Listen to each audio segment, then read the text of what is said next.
تو منو کجا آوردی؟ خونه منی.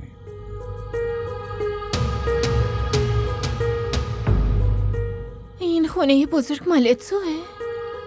همینجوری که نمیخواین وایسین حرف بزنین، لطفاً بشینین.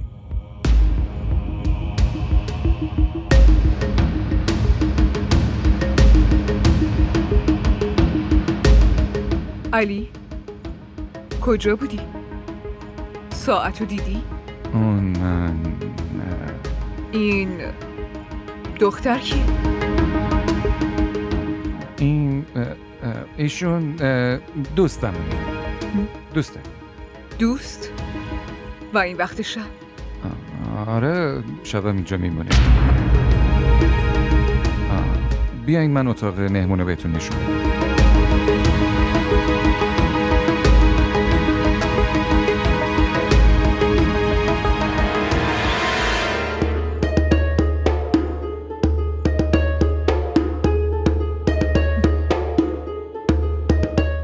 دیدی مامان؟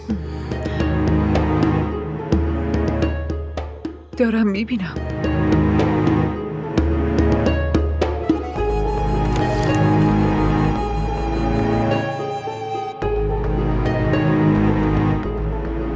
چرا اونجا وایسادین؟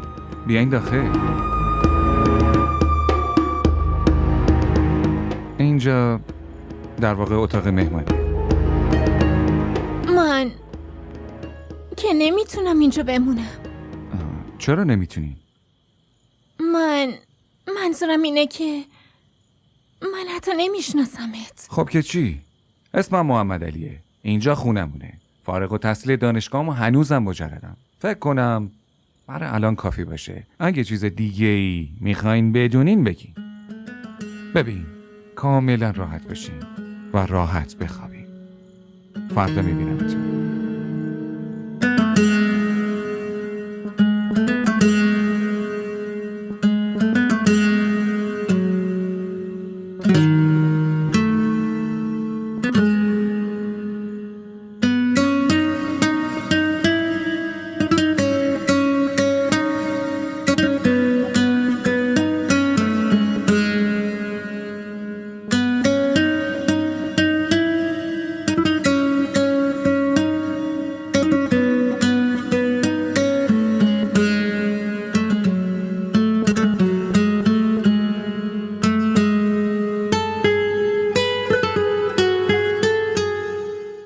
کجا اومدم؟ الان چی کار کنم؟ اون ویکی که دروغگو از آب در اومد الان چی جوری بازیگر شم؟ من که اینجا کسی رو نمیشناسم. این علی نمیدونم چقدر راست میگه و چقدر دروغ.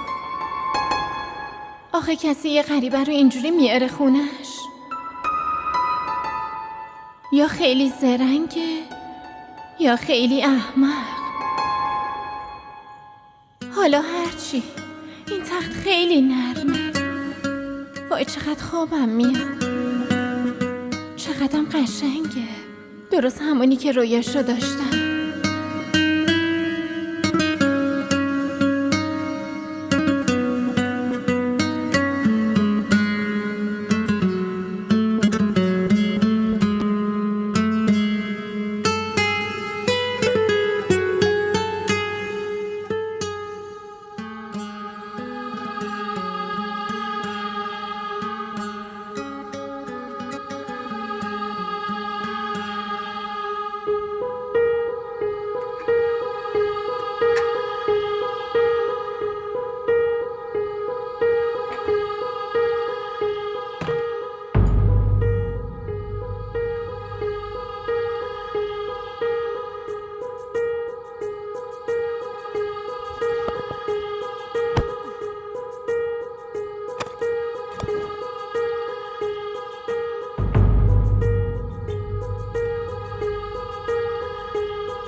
داری چی کار میکنی؟ چی کار کردی تو؟ دختر یه نادون احمق. ادب سرت نمیشه نه؟ داری چی کار میکنی واسه خودت؟ من عمه چرا اینجوری حرف میزنی؟ اون مهمونمونه.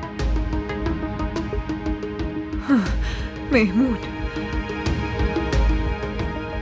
من اینجور مهمونای ناخونده رو خوب میشناسم. از کجا اینو آوردی شلی؟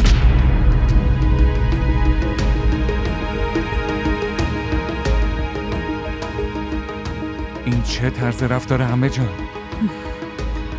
چرا ناراحتش کردی؟ تو به فکر ناراحتی اون دختر هستی؟ ولی اینکه من ناراحت شدم اصلا خیالتم نیست نه؟ آره مامانت نیستم، عمتم مگه نه؟ با این لحن با هم حرف میزنی به خاطر یه دختر غریبه که حتی نمیدونیم کیه، از کجا اومده. بهتون که گفتم اون دوست منه. به من دروغ نگو. سر و وضعشو نمیبینی؟ اون به هیچ وجه به دوست علی کاظمی نمیخوره. از یه خانواده پایین شهریه. اینجور دخترها رو حتی خدمتکارم نمیگیریم. حرفاتون تموم شد؟ یا بازم مونده؟ علی بگو تو چیت شده آخه؟ تو هیچ وقت با هم اینجوری حرف نمیزدی.